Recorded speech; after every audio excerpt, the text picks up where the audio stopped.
आज मैं आपको इस वीडियो में नेतरहाट ट्रिप के बारे में बताऊंगा, जिसको मैंने अपने फ्रेंड और फैमिली के साथ किया था। तो इस ट्रिप के में मैंने जर्नी रांची से शुरू की थी और रास्ता लंबे थे, 150 किलोमीटर की दूरी तय करनी पड़ी थी और ये दूरी मैंने बाई कार की थी। रास्ते तो थोड़े टफ लगे जाने में, इंतज़ार था कि कब वहाँ पहुँचेंगे। के ऊपर में खदान भी है बॉक्साइट का, इसलिए उधर से एक ट्रक भी आया करते हैं, तो थोड़ा सा स्कैरी थी। फिर भी ऐसा करते करते ये भी रास्ता निकल गया और हम पहुँच गए वहाँ लोकेशन पे। और लोकेशन पहुँचते ही स्माइल आ गई फेस पे, और ऐसा कुछ नहीं था भाई, और लग रहा था कब ऐसे एक्सपीरियंस करूं। तो हमने अपनी जर्नी में सबसे पहले कोयल व्यू पॉइंट को गया। कोयल व्यू पॉइंट से नदी का व्यू जाते हैं जहां पे गया, और वहां से फिर नदी का व्यूज़ लिया। जिस दिन हमने गया था उस दिन बरसात का मौसम था, तो उतनी अच्छी व्यूज़ नहीं आ पा रही थी बादल होने के कारण। तो फिर भी कुछ कुछ दिख रहे थे, बाकी एक उत्साह ऐसे ही थी कि वाह इतना सुंदर क्लोज देख पा रहा हूँ। और वहाँ पे एक बोर्ड लगे हुए हैं कोयल व्यू पॉइंट का, तो उसमें फ्रेम करना ना भूलेंगे, कुछ यादगार रहेंगे ये आपको आगे के लिए। और इसके बाद इसके जस्ट बगल में ही एक चीड़ का बागान है, और चीड़ का पेड़ उसमें लगे हुए हैं। तो वहाँ पे गया तो बहुत अच्छे फोटोग्राफी के लिए तो बहुत अच्छी थी। और चीड़ का जो पेड़ था उसको वहाँ पे मैं ऑब्जर्व कर पाया हम लोगों ने कि कैसे फॉरेस्ट फायर से इसका जो तना है वो कैसे जला हुआ है, फिर भी ये है, और कैसे फिर से फॉरेस्ट फायर के बाद ये जल जाते हैं। तो बहुत अच्छा लगा यहाँ पे, मैंने हम लोगों ने बहुत फोटोग्राफी किया। इसके बाद यहाँ के बाद हम लोगों ने फोटोग्राफी करने के बाद सनसेट पॉइंट गया, उसे मंगोलिया पॉइंट भी कहते हैं। वहाँ पे गया तो भी वैसे ही कुछ अच्छा फीलिंग थी कि देखने में वहाँ पे जो सनसेट होता है उसका बहुत ही अच्छा व्यूज़ आते हैं। बट अनफॉर्चुनेटली उस मौसम में वो भी हम अच्छा से नहीं देख पाए, क्योंकि अगेन वहाँ पे कोहरा ये बादल थे, इसलिए नहीं देख पाया। मैं देख रहे हैं फ्रेम में एक पुरुष एक महिला है। तो एक लोगों ने वहाँ ने बताया कि कहानी कुछ ऐसी थी कि एक ब्रिटिश महिला थी, उसको एक लकड़हारा से प्रेम हो जाता है, लेकिन वो लकड़हारा उसे मिल नहीं पाता है। तो उसी के याद में, उसी के रोष में वो वहाँ से कूद जाती है और उसका डेथ हो जाता है। तो इसलिए उनका एक यहाँ पे लगा हुआ है स्कल्पचर। और इसके बाद यहाँ से फिर हम लोगों ने रात्रि विश्राम के लिए होटल में गया, और वो होटल सनराइज पॉइंट के पास में ही था। और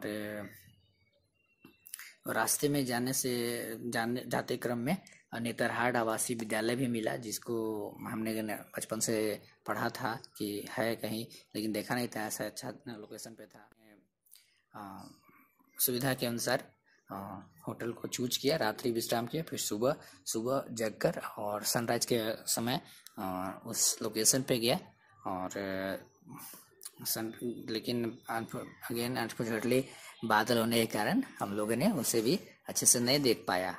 और बट अच्छा लगा, क्लोज लगा। फिर भी हम लोग उत्सुकता थी, अरे अब दिखेगा, ऐसा करेगा, थोड़ा सा और वेट कर लेते हैं, ये सब भी अलग ही उत्साह थी। अच्छा लगा, वहाँ पे भी बहुत अच्छा टाइम लगा स्पेंड करने के बाद।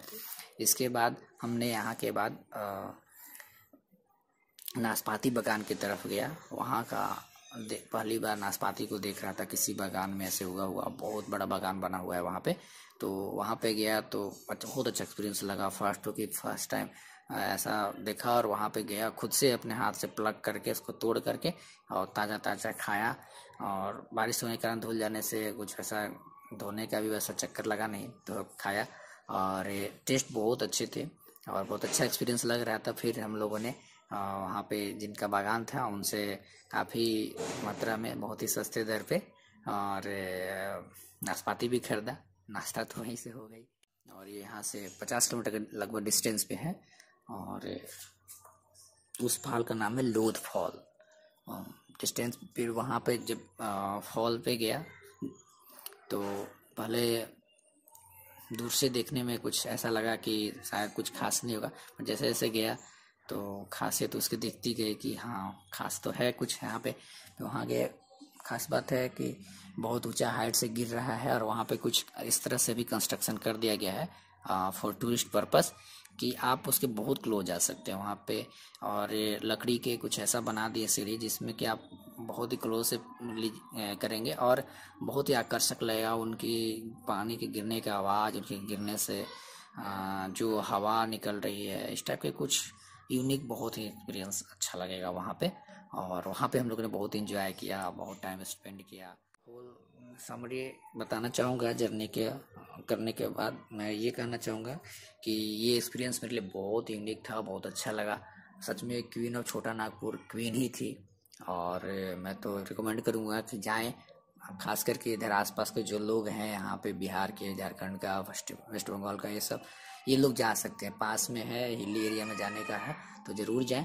और मैं कुछ एडवाइस देना चाहूँगा आपको कि वहाँ पे जाने में प्लान जो करें उसमें वीकेंड में थोड़ा भीड़ थोड़ा ज़्यादा होती है, होटल ही महंगे होते हैं, तो अपने बजट और टाइम के अनुसार इसको प्लान करें। और सड़क जो पहाड़ी इलाका में उस तरह का है तो कोई एक्सपीरियंस ड्राइवर ही लेकर ही जाएं। और अगर आप मानसून में जा रहे हैं तो एक ये इशू रहेगी कि हो सकता है आप वहाँ पे सनसेट और सनराइज ना देख पाएँ, जिसके लिए मेनली वहाँ पे लोग जाते हैं। थोड़ा सा निराशा होगी, बट नेचर से आप इतना क्लोज जाके और चीज़ इतना एक्सपीरियंस करेंगे कि आप भूल जाएं कि शायद वो भी ज़्यादा मैटर कर रहा है वहाँ पे फिर भी। और एटलीस्ट 2 दिन के लिए तो जाएं ही जाएं, और क्योंकि दोनों चीज़ देखना और सन बनता है कि सनराइज भी हो, सनसेट हो, और एक रेस्ट भी ज़रूरी है अगर आप लंबी दूरी कर रहे हैं नाइट का। Thank you for watching. और अगर आपको कुछ पूछना हो कमेंट कर सकते हैं, हम अपने कुछ ऐसा एक्सपीरियंस होगा या फिर कुछ ऐसा चीज़ जानते होंगे जो मैं आपसे ज़रूर शेयर करूँगा। Thank you for watching.